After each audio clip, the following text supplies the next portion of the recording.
दुनिया स्पेशल के साथ मैं हूं रहमान अजहर और आज के प्रोग्राम में हम बात करने वाले हैं पाकिस्तान के क्रिकेट के हालात पर। जरा गुजरे अरसे पर एक नज़र डालें तो हमें हालात कुछ ज़्यादा अच्छे नज़र नहीं आते। मामलात आखिर ख़राब क्यों हो रहे हैं? बोर्ड को लीजिए, कभी मिस मैनेजमेंट का मामला है तो कभी तकर्रियों का मामला। खिलाड़ियों को देखें तो कोई डिसिप्लिन फॉलो नहीं करता और फिर स्पॉट फिक्सिंग का आसेब है, कभी कोई टीम छोड़कर चला जाता है।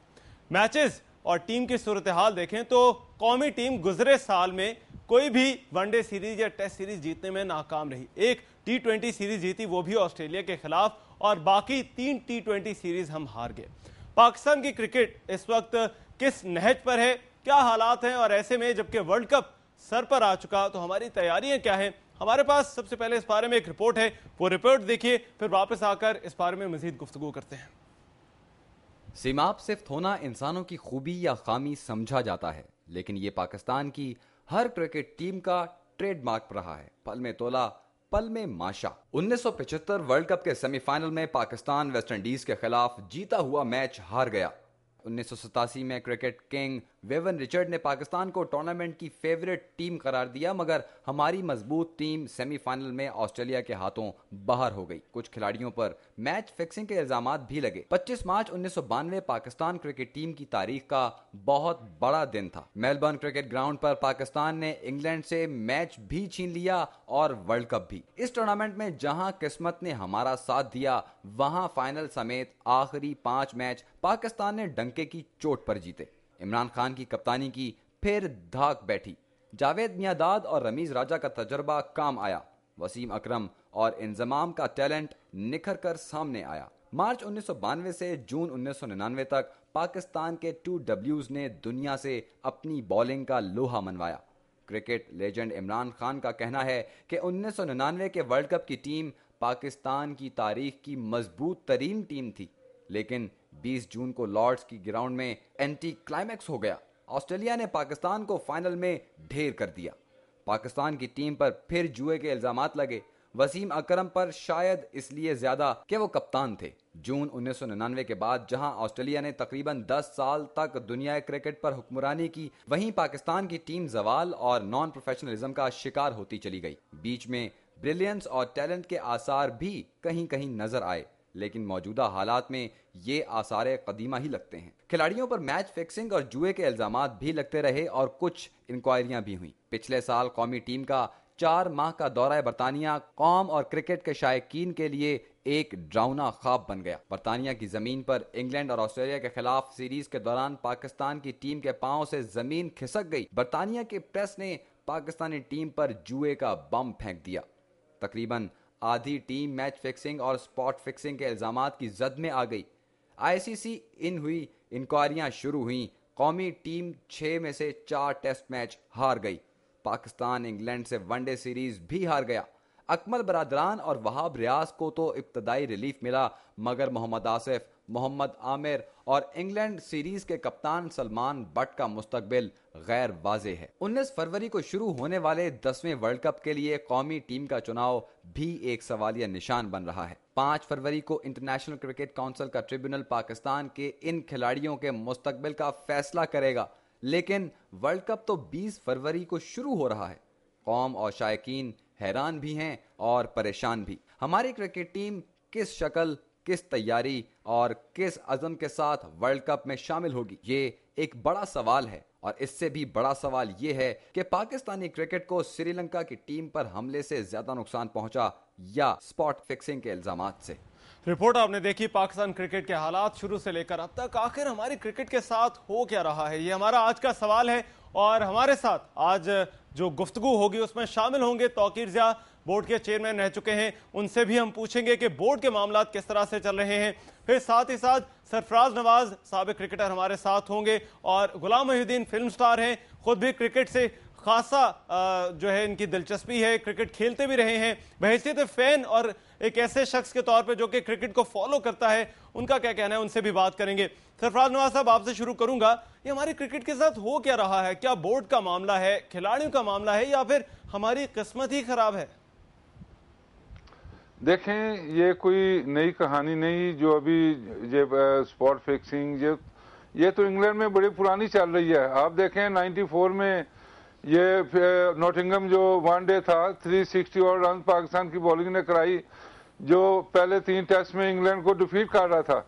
उसके बाद आप देखें राशिद लतीफ की जिंदा मिसाल है, उसको लाइन पे लेके पूछें जब Pakistan was winning A match और ये 3-0 के ऊपर लगा हुआ था एक रोजा में कि पाकिस्तान मैच 3-0 से हारेगा, और अंदर वसीम अकरम ने ग्लव्स भेजे कि उसको कहो जाके आउट हो जाए, लेकिन राशिद लतीफ मैच जीत के बाहर आया। तो ये कोई नई कहानी नहीं। उसके बाद सिडनी का देख लें, उसके बाद और काफी देख लें शारजा में क्या होता रहा। तो ये तो पाकिस्तान की नस नस में जुआ गया हुआ है। क्रिकेट बोर्ड को सारा इल्म है। अब जन्नत वकील जिया साहब के जमाने में जब इनको पकड़ा गया, फाइन हुए और मलक कयूम कमीशन ने 8-9 या 10 प्लेयरों को ऊपर लाइफ बैन सजा, उससे पहले देखें बोर्ड के जो ऑफिशियल थे आरिफ अब्बासी ने जस्टिस रिटायर्ड इब्राहिम से सलीम मलिक को क्लियर करवा लिया। तो इस तरह की चीजें। उसके बाद भंडारी कमीशन जो बांग्लादेश का मैच सारी दुनिया कह रही है जुआ है, उन्होंने पीसीबी में नौकरी लेने के लिए उनको क्लियर कर दिया सबको। तो ये तो मैं कहूंगा कि क्रिकेट बोर्ड जितनी देर तक इंसान नहीं बनेगा और ये जुए में मुलव्वस अपने आप को अलहदा नहीं करेगा, ये कभी जुआ नहीं खत्म हो सकता। अच्छा, मैं इसका जवाब लेना चाहता हूं तौकीर ज़िया साहब से। तौकीर ज़िया साहब, सरफराज नवाज की बात आपने सुनी, क्या कहेंगे पल में तोला पल में माशा, या फिर वाकई दाल में कुछ काला है?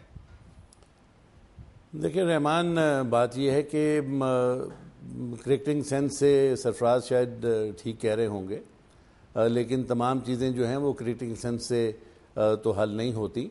उसमें जब लॉ आ जाता है, जब कमीशंस बैठती हैं, जब बहुत काबिल जस्टिस बैठते हैं मामले को सॉर्ट आउट करने के लिए, तो देखना है कि किसके ख़िलाफ़ सबूत हैं, किसके ख़िलाफ़ सबूत नहीं हैं। अब मैं 2 चीज़ें वाज़ेह करना चाह रहा हूँ कि जब क्यूम की कमीशन बैठी थी, जो कि ऑब्वियसली मेरे टेक ओवर करने से पहले की थी, और मेरे ज़माने में उन्होंने कुछ 6 महीने या 7 महीने लिए, और मई में इनकी कमीशन की रिपोर्ट आई, तो जो उन्होंने सज़ाएं दी थी उसको बरकरार रखा गया। उस वक्त चेयरमैन क्रिकेट बोर्ड का ये काम नहीं था कि उनको सज़ाएं दे। बहरहाल बहुत सारी रिकमेंडेशंस हमने गवर्नमेंट को भिजवाई और जिसके ऊपर आज तक अमल नहीं हुआ। दूसरा ये है कि ये कहना कि सिर्फ पाकिस्तान की टीम में या पाकिस्तानी खिलाड़ियों में नस नस में जुआ घुसा हुआ है, आई एम श्योर कि ये क्रिकेटिंग वर्ल्ड जो है इसमें बहुत सारे ऐसे लोग होंगे जो कि इन चीज़ों में इन्वॉल्व होंगे। अनफॉर्चुनेटली हमारे लोग जो हैं वो सरे फहरिस्त रहते हैं, बाकी लोग शायद पकड़े नहीं जाते। उसकी वजह क्या है? एक तो बात ये भी सामने आती है कि जो बोर्ड हैं या बोर्ड के जो चेयरमैन होते हैं वो खिलाड़ियों की साइड लेते हैं, मामूली जुर्माने करके छोड़ दिया जाता है और खिलाड़ी फिर वही करते हैं। नहीं, ये बात नहीं है रहमान। देखें, बात ये है कि मैं समझता हूँ कि जो लीडर होता है उसमें 3 खासियतें बहुत ज़रूरी हैं। एक तो उसके पास एक विजन होना चाहिए कि उसने अपनी ऑर्गेनाइजेशन को चलाना कैसे है। दूसरा, उसमें एक हिम्मत होनी चाहिए ताकि बहुत सारी मुश्किलात या मुश्किल हालात होते हैं उसको वो फेस कर सकें और सॉर्ट आउट कर सकें। और तीसरा, उनमें सच्चाई होनी चाहिए। और ये कौम चूँकि 95% ऐसे लोग हैं जो कि जिनका शौक़ है क्रिकेट, तो पब्लिक से आपको कोई चीज़ छुपाने की ज़रूरत नहीं है। अब जहाँ तक इन लड़कों का ताल्लुक है, आप देखें कि हमारे लड़के 2000 तकरीबन 2000 क्लब हैं पाकिस्तान के अंदर, और 16 लड़के अगर एक क्लब में हों तो 32,000 के करीब तो आपके ये खिलाड़ी हैं। और अगर आप अंडर 19 को भी ले लें तो 32 और ले लें तो 64,000 खिलाड़ी। अच्छा, तौकीर ज़िया साहब, आपने अभी शौक की बात की। गुलाम उद्दीन मेरे साथ हैं, उनसे पूछते हैं। गुलाम उद्दीन साहब, बहैसियत फैन है, क्रिकेट देखने वाले के तौर पे, जब ये सारी चीज़ें आती हैं तो टीम के परफॉर्मेंस और इस तरह से ढेर हो जाना या फिर जो है वो मैच इस तरह से खेलना, मोरल पर असर पड़ता है क्या? किस तरह से देखते हैं इसे? यकीनन रहमान साहब, मोरल पे भी असर पड़ता है, और इसके अलावा कौम में एक डिप्रेशन आ जाता है, क्योंकि वो कौम जो अपने क्रिकेटर्स को नेशनल हीरोज़ के लेवल पे देखती है वो बहुत ज़्यादा डिसअपॉइंट होते हैं।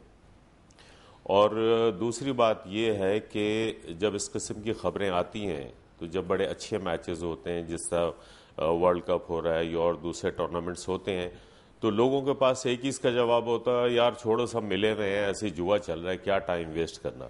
तो इंटरेस्ट जो है वो व्यूअर्स का कम हो जाता है। एंड आई थिंक ये क्रिकेट के लिए भी बड़ा डैमेजिंग है। इसलिए कि जब आप एक प्रोफेशनल की हैसियत से खेलते हैं, आप पाकिस्तान को एक क्रिकेट फॉलोअर के तौर पर आपको क्या लगता है ये सब कुछ जो हुआ है, क्या वाकई ही खिलाड़ी इसमें मुलव्वस होते हैं, सब कुछ करते हैं जिस तरह से सरफराज नवाज ने कहा, या फिर जो है वो क्रिकेट बाय चांस जिस तरह से कहा जाता है उस तरह से होता है सब कुछ?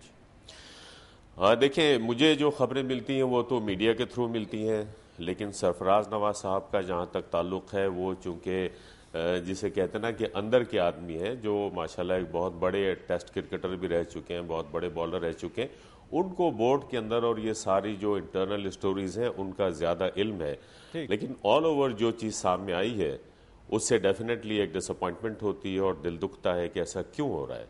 ठीक, अच्छा, इसी नुक्ते पे मोहिउद्दीन साहब माजरत चाहता हूं, आपकी बात काट रहा हूं, इसी नुक्ते पर मैं आपसे और भी बात करूंगा। सरफराज नवाज और तौकीर ज़िया भी मेरे साथ हैं। दुनिया स्पेशल में हम अपनी गुफ्तगू का सिलसिला जारी रखेंगे और खासकर ब्रेक के बाद हम बात करने वाले हैं सारे मामले को लेकर, और खासकर स्पॉट फिक्सिंग के हवाले से जो कुछ होता रहा उसमें ICC का किरदार क्या था, इस बारे में बात होगी ब्रेक के बाद।